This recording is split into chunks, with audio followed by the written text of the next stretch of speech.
এই যে ঘোড়াটা আমাদের নিয়ে যাচ্ছে, আমরা ফ্যামিলি, মিনি ফ্যামিলি। এই যে সোহা, আমি, তারপরে সোহার মাম্মাম, আমরা তিনজন যাচ্ছি। এই শোনো বাবু, আস্তে আস্তে শোনো, আস্তে আস্তে নিয়ে যাও, আমার মেয়ে আছে, পড়ে যাবে কিন্তু। হ্যাঁ হ্যাঁ হ্যাঁ ধীরে, নাহলে পড়ে যাবো, কারণ ধরার তো জায়গা নাই। ওকে ওকে আপু, তোমার তার ভিতরে আছে। এই বাবা তুমি আগে হাসো না তো, তুমি ভালো করে সাবধানে চলো। তুমি সাবধানে চলো। এই চল, তুমি সে ভালো করে চালাও, আমার চলো। ভয় লাগে।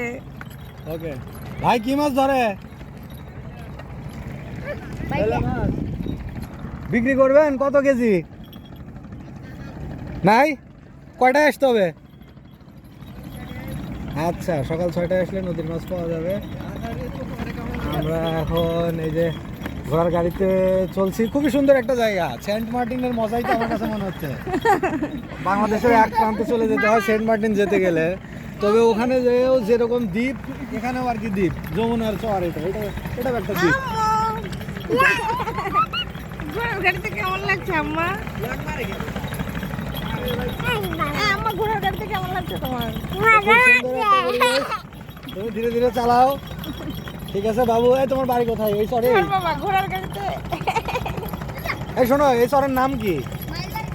মাইজবাড়ি চর। আমরা এসেছি মাইজবাড়ি চরে, গাজীপুরের ভিতরে। হ্যালো, ঘোড়ার গাড়িতে আমরা যাচ্ছি, ঘোড়ার গাড়িতে ঘুরতে যাচ্ছি। আমরা এখানে একটু তুলেই দাঁড়াও আমার। আমরা এখন ঘোড়ার গাড়িতে উঠে ঘুরছি।